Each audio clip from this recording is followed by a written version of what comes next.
से environmental disease हैं, जहाँ बहुत पॉल्यूशन होता है, जहाँ का पानी अच्छा नहीं होता है, जहाँ की हवा अच्छी नहीं होती है, जहाँ की मिट्टी अच्छी नहीं होती है, जहाँ का वेदर अच्छा नहीं होता है, वहाँ रोग हो जाते हैं। समुद्र के किनारे ज़्यादातर लोगों को ब्रोंकाइटिस की प्रॉब्लम होती है, क्योंकि वहाँ की हवा में आर्द्रता बहुत होती है। जहाँ बहुत धूल उड़ती है, खदानें जहाँ पर बहुत है, माइनिंग जहाँ पर बहुत होती है, वहाँ पर लोगों को अस्थमा, और जहाँ कोयले आदि की माइनिंग होती है वहाँ लोगों को टीबी और कैंसर जैसी बीमारियाँ हो जाती हैं। इन्वायरमेंटल डिजीज, अलग अलग इलाकों में अलग अलग प्रकार की बीमारियाँ होती हैं। उसका कारण है वातावरण, वहाँ की हवा, वहाँ की मिट्टी, वहाँ का पानी, और उस इलाके में होने वाली फिर विशेष प्रकार की शाक सब्जियां, वो उन्हीं को खाते हैं, उससे अलावा कुछ खाते ही नहीं। और कहीं कहीं के पानी में, कहीं कहीं की मिट्टी में पूरे पोषक तत्व नहीं होते, वहाँ बीमारियां होती हैं। कुछ ज़्यादा तत्व हो जाते हैं। कहीं कहीं के पानी में बहुत ज़्यादा फ्लोराइड होता है, कहीं कहीं के पानी में कई प्रकार कि अब तो ये माना जाता है कि करीब 50% बीमारियों का कारण तो हमारा पानी है, और 50% बीमारियों का कारण हमारा आहार और विचार है। बीमारियों का एक और कारण होता है बैक्टीरियल वायरल डिजीज, अलग अलग प्रकार के बैक्टीरिया, अलग अलग प्रकार के वायरस। अब मच्छर से भी तो बहुत तरह के वायरस फैलते हैं, कई तरह के बैक्टीरिया पानी, मिट्टी में और इन सब में घुस जाते हैं, वहाँ से हमारे शरीर में आ जाते हैं बैक्टीरियल वायरल डिजीज। फिर अलग अलग प्रकार के नशों से, ड्रग्स और गलत फूड हैबिट्स, बहुत प्रकार के अलग अलग प्रकार के व्यसन है लोगों को, लत पड़ गई है लोगों को, कोका कोला पीने की, पेप्सी पीने की, बर्गर पिज्जा खाने की लत पड़ गई है, रोज हलवा खाने की लत पड़ गई है, रोज खीर खाने की, रोज 200-200, 250-250 ग्राम मीठा खाने की, अलग ये लत है सब। और फिर इसमें भी किसी को यदि शराब की लत पड़ जाए, किसी को तंबाकू की लत पड़ जाए, ड्रग्स की लत पड़ जाए, तो बहुत खतरनाक है। तो अलग अलग प्रकार के नशा, ये भी बीमारियों का कारण है। अलग अलग दवाइयां जो हैं वो अलग अलग प्रकार के साइड इफेक्ट्स करती है। उससे दवाइयां, औषधियां, एलोपैथी की मेडिसिन्स भी बीमारियों का कारण है, और रोग भी रोग का कारण है। दवाइयों के साइड इफेक्ट्स और डिजीज के कॉम्प्लिकेशंस, ये बीमारियों का बड़ा कारण है। इम्यून सिस्टम का वीक होना, इम्यूनो सप्रेशन, ये बीमारियों का बड़ा कारण है। Heavy salt intake, heavy caffeine intake, ये भी बीमारियों का बड़ा कारण है। और अंतिम बात,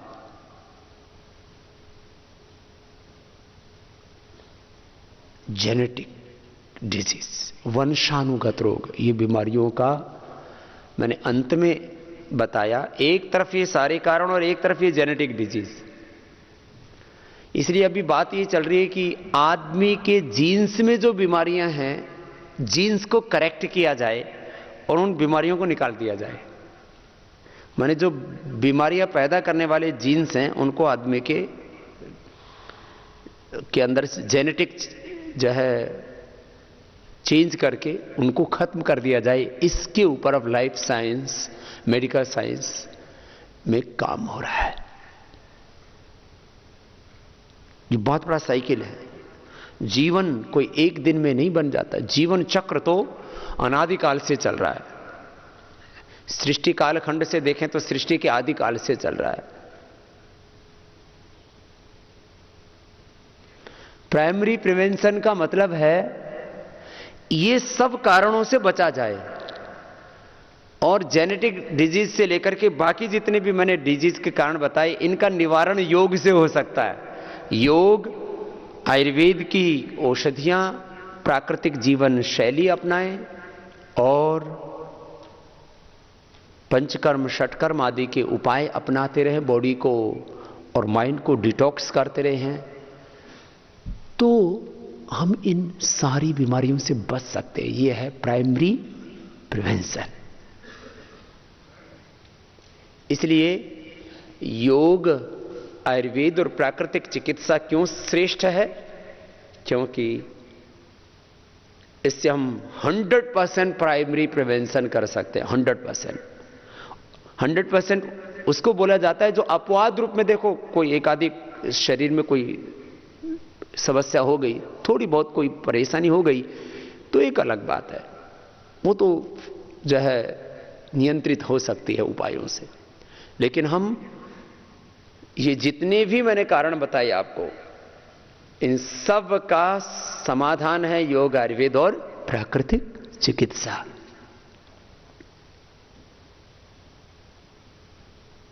एलोपैथी की जो पूरी चिकित्सा है वो सिम्टोमेटिक है। हम सिम्टम्स पर तो सामान्य रूप से कार्य करते हैं, हम भी लक्षणों के अनुसार लाक्षणिक औषधि देते हैं, सिम्टम्स के अकॉर्डिंग कुछ औषधियां देते हैं कि शरीर में सूजन आ गई तो पुनर्नवा दे दो, वाटर टेंशन हो गया तो पुनर्नवा के साथ गोखरू दे दो, शरीर में पित्त बढ़ गया तो उसको मोती पिष्टी दे दो, उसको जो है अविपत्तिकर मुक्ता शुक्ति दे दो, शरीर में कफ बढ़ गया तो उसको त्रिकटु दे दो, पंचकूल दे दो, शरीर में जो है वात बढ़ गया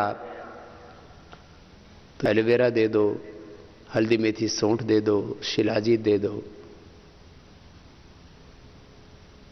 लाक्षणिक चिकित्सा हम भी करते हैं, लेकिन हमारा उद्देश्य लाक्षणिक चिकित्सा नहीं है। जिस कारण से रोग होता है उसका हम निवारण करते हैं। इसलिए हमारी जो चिकित्सा है उसका जो बेसिक प्रिंसिपल है वो सिम्टोमेट्रिक ट्रीटमेंट नहीं है, सिस्टेमिक ट्रीटमेंट है। ये हमारे इस प्राचीन वैदिक चिकित्सा पद्धति का मूल सिद्धांत है। और ये इसलिए श्रेष्ठ है क्योंकि हम लोग प्राइमरी प्रिवेंशन करते हैं, हम सिम्टोमेटिक नहीं सिस्टेमिक इलाज करते हैं।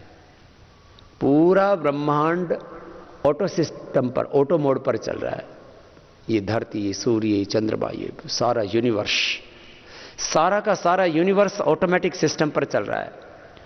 योग, आयुर्वेद और प्राकृतिक चिकित्सा से बॉडी को हम ऑटो मोड पर ले आते हैं, इसकी सहज अवस्था में ले आते हैं। इसलिए प्राइमरी प्रिवेंशन योग, आयुर्वेद और प्राकृतिक चिकित्सा में ही सर्वश्रेष्ठ है। और इसके लिए एलोपैथी की चिकित्सा बनी ही नहीं है।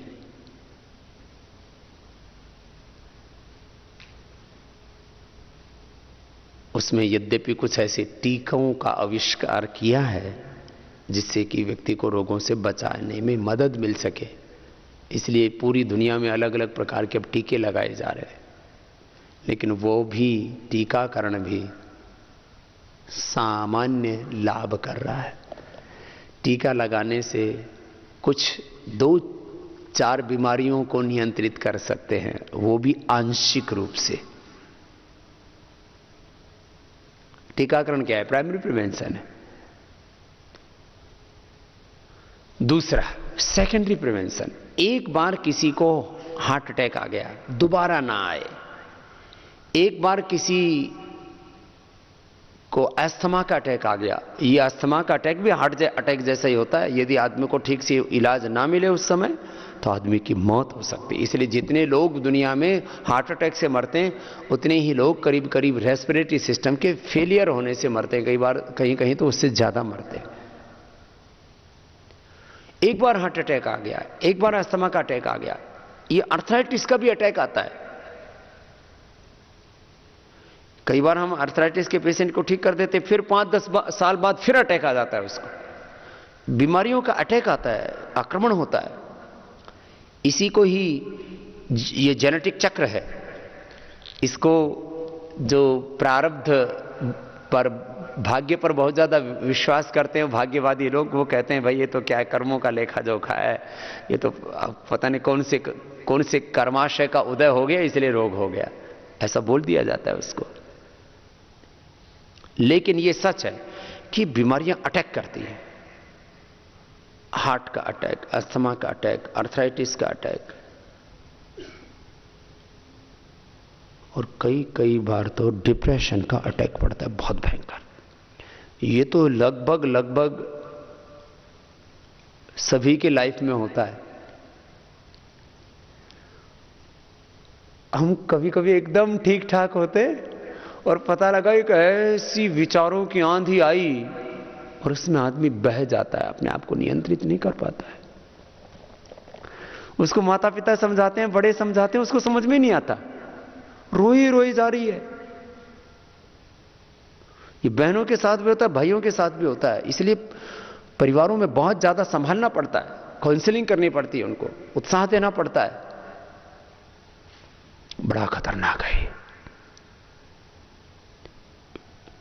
डिप्रेशन का अटैक, अवसाद का आक्रमण बड़ा खतरनाक होता है।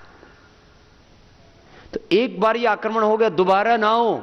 एक बार डिप्रेशन में चले गए, उसको निकाल लेते हैं हम, फिर दोबारा ना जाए हो। एक बार कैंसर हो गया, दोबारा कैंसर ना हो। अब ये तो अटैक वाली बात होगी सेकेंडरी प्रिवेंशन में। अब एलोपैथी में तो कोई सोच ही नहीं सकता कि एक बार किसी को ब्लड प्रेशर हो गया तो बोले तो जिंदगी भर ही रहेगा, अब इसको तो बाहर तो निकाल। इसमें तो सेकेंडरी प्रिवेंशन है ही नहीं, ये तो कंट्रोल है। इसमें अब अगले में चले जाते हैं। हम तो कहते हैं एक बार किसी को ब्लड प्रेशर हो गया, उसको निकाल देंगे हम और दोबारा ना हो, ये भी हमारे पास में। तो सेकेंडरी प्रिवेंशन किसका? कैंसर का, टीबी का, हार्ट प्रॉब्लम का, अस्थमा का, आर्थराइटिस का और अवसाद का, डिप्रेशन का। सेकेंडरी प्रिवेंशन ब्लड प्रेशर एक बार हो गया, उसको निकाल दिया, फिर दोबारा नहीं होने देंगे हम उसको। थायराइड का, यहां तक कि शुगर भी, एक बार शुगर आ गया, किसी को डिटेक्ट हुआ, हम उसको निकाल देंगे उससे बाहर और दोबारा भी नहीं होगा। सेकेंडरी प्रिवेंशन है हमारे पास में।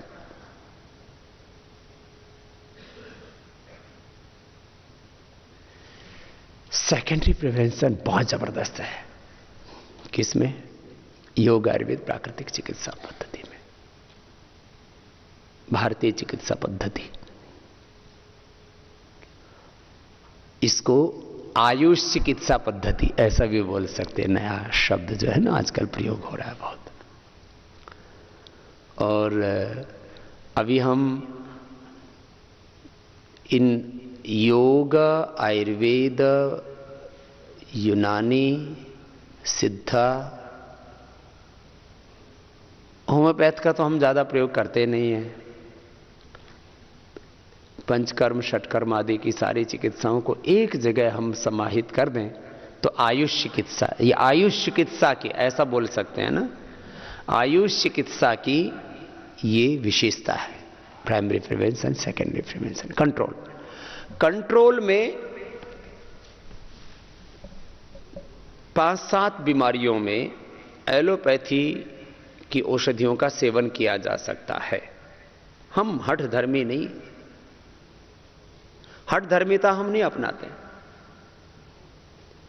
मान लीजिए किसी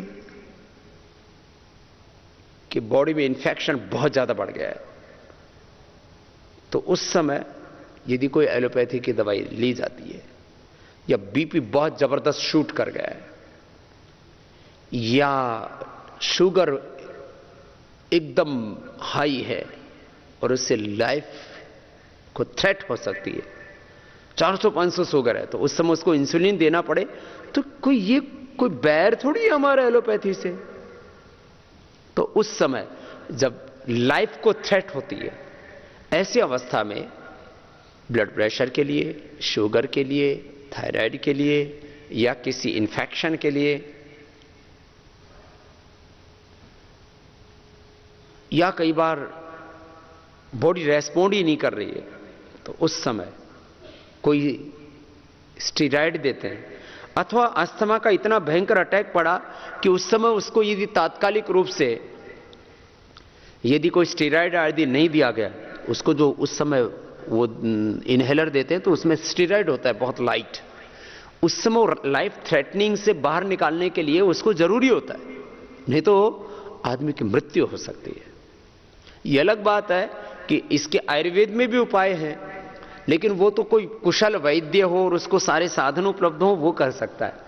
लेकिन ये क्योंकि बहुत ज़्यादा उपलब्ध हो गया है चारों तरफ ये एलोपैथी का साधन, और उसके सुपर स्पेशलिटी हॉस्पिटल भी बन गए हैं, इसलिए उस समय जब व्यक्ति को अस्थमा का अटैक आ जाए, हार्ट अटैक आ जाए, कोई ब्लड प्रेशर, शुगर का कई बार बॉडी रेस्पॉन्ड नहीं करती है, या कोई वायरस का किसी का अटैक हो गया, अब जैसे डेंगू बहुत ज़्यादा हो गया, और उस समय उसको कोई लाइफ सेविंग ड्रग्स देने पड़ जाते हैं।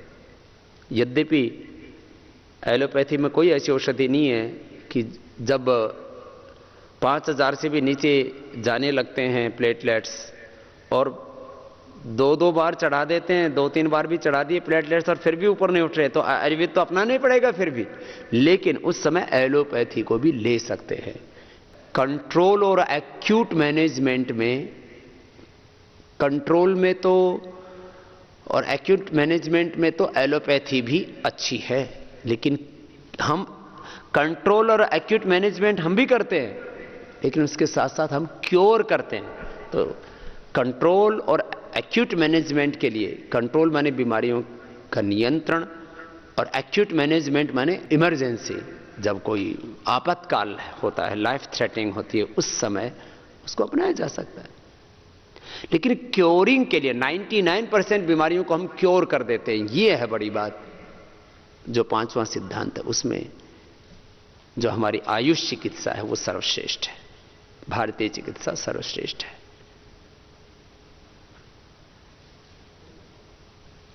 रिहैबिलिटेशन के लिए तो योग, आयुर्वेद और जो हमारी मर्म चिकित्सा आदि है, ये तो बहुत जबरदस्त है। जैसे बुढ़ापे में लोगों को चोट लग जाती है,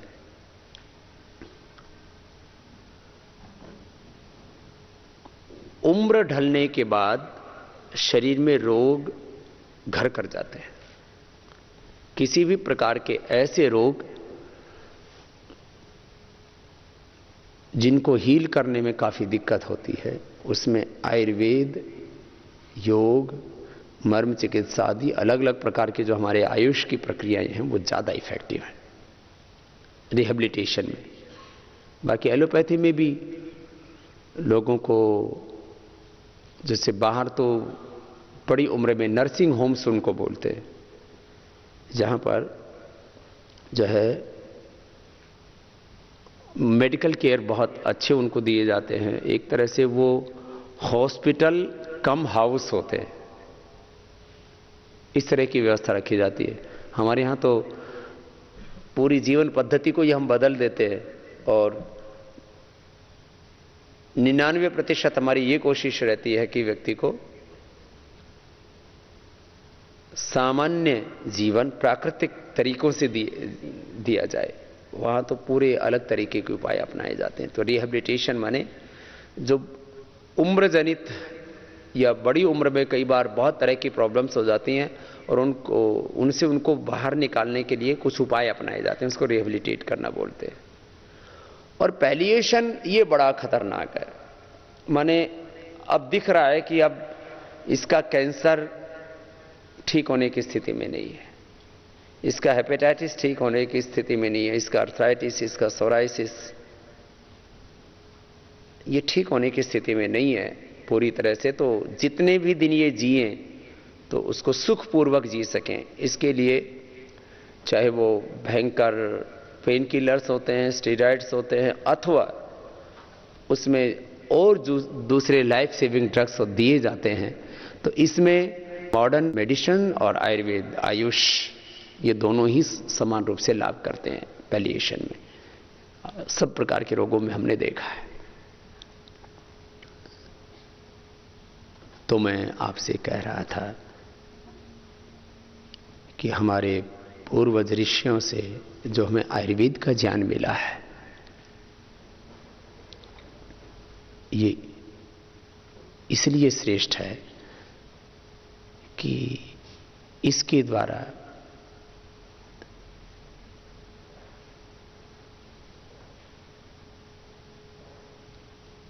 जो हम चिकित्सा लेते हैं उससे चिकित्सा के सभी उद्देश्य जो गोल हैं वो पूरे हो जाते हैं। अब हम चिकित्सा में जो चल रही पद्धतियां हैं उनके ऊपर थोड़ा सा चिंतन करते हैं। पूरे विश्व में करीब करीब 100 प्रकार की चिकित्सा पद्धतियां प्रचलित हैं। कोई 70 बोलते हैं, कोई 80, कोई 90, कोई 100। और उन चिकित्सा पद्धतियों में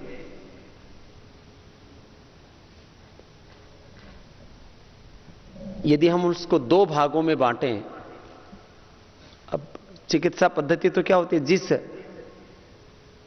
देश में जहां जो उपाय उपलब्ध हैं उनके द्वारा लोग आरोग्य प्राप्त करते हैं, तो उसको 2 श्रेणियों में विभाजित कर सकते हैं। माने 100 से ज्यादा भी चिकित्सा पद्धतियां हो सकती हैं, अलग अलग उनके नाम हैं पूरी दुनिया में। उनको 2 भागों में बांटे तो एक है नेचर से जुड़ी हुई और दूसरी है कृत्रिम। एक प्राकृतिक और एक कृत्रिम। एक नेचर बेस्ड है, एक आर्टिफिशियल है जो केमिकल पर बेस्ड है। तो अब पूरी दुनिया में 2 ही शब्द बोले जाते हैं औषधियों के लिए, एक नेचुरल मेडिसिन और दूसरी केमिकल बेस्ड मेडिसिन। तो इसमें एक तो चरक, सुश्रुत, अष्टांग हृदय, वेदों में, आयुर्वेद के ग्रंथों में जो चिकित्साएं लिखी हुई हैं, एक तो वो है। या विश्व की दृष्टि से देखें तो दुनिया के अलग अलग देशों में जो भी उनका लिटरेचर है, हेरिटेज है, अलग अलग प्रकार के, अलग अलग कालखंडों में अलग अलग प्रकार की चिकित्साएं जो विकसित होती रही, उससे जो हमें साहित्य के रूप में जो प्राप्त होता है वो तो हो गया एक तरह से डॉक्यूमेंटेड ट्रीटमेंट, उसका डॉक्यूमेंटेशन हो चुका है। अभी भी बहुत सा ऐसा उपचार है जिसका डॉक्यूमेंटेशन नहीं हुआ है। कुछ लोगों ने किया नहीं जानबूझ करके। इसके पीछे 2 तरह की सोच रही। कुछ लोगों ने कहा कि जो कुपात्र हैं उनको ये ज्ञान ना मिल जाए, ये नॉलेज ना मिल जाए। कुछ लोगों ने ऐसा सोचा कि मुझे ये ज्ञान है तो मेरे ही वारिस को मिलना चाहिए, मेरे ही शिष्य को या मेरे पुत्र पुत्रियों को ही मिलना चाहिए, इसलिए उन्होंने उसको आगे नहीं दिया। इसलिए आयुर्वेद में एक शब्द प्रयोग होता है गुरु शिष्य परंपरा। तो गुरु शिष्य परंपरा के ये 2 अर्थ हैं। एक तो ये अच्छी भी है, दूसरी इसमें एक बुराई भी है। अच्छाई इस रूप में है कि इसका दुरुपयोग ना हो, इसलिए इसकी गोपनीयता अच्छी है। और इस गोपनीयता के नाम पर बहुत सा ज्ञान लुप्त हो गया, इसलिए बुरी है। इसको यदि कोई स्वार्थपूर्ण तरीके से देखता है कि ये ज्ञान तो मेरे ही शिष्य को होना चाहिए, मेरे ही पुत्र पुत्रियों को, मेरी संतानों को होना चाहिए, ये बात गलत है। और हमने पतंजलि योगपीठ की तरफ से 2 काम किए। एक तो जो शास्त्रीय परंपरा से जो हमें ज्ञान प्राप्त था वो तो हमने सबको बताया ही। हम सैकड़ों हजारों गुरुओं से मिले और उनसे जो हमें ज्ञान प्राप्त हुआ वो भी हमने सबको बताया कि गुरु शिष्य परंपरा का ये जो एक पूरा दायरा है कि मैं इसका गुरु और ये मेरा शिष्य, मैं इसका माता पिता और ये मेरी संतान, और मेरा ज्ञान मेरी संतानों तक या मेरे ही शिष्यों तक सीमित रहे, हमने इस परंपरा को तोड़ा। और जो हमें अनुभव में आया और जो हमने सैकड़ों हजारों गुरुओं से सीखा वो ज्ञान हमने सारे देश और दुनिया को बताया। इसीलिए आज योग और आयुर्वेद इतना ऊपर आया है।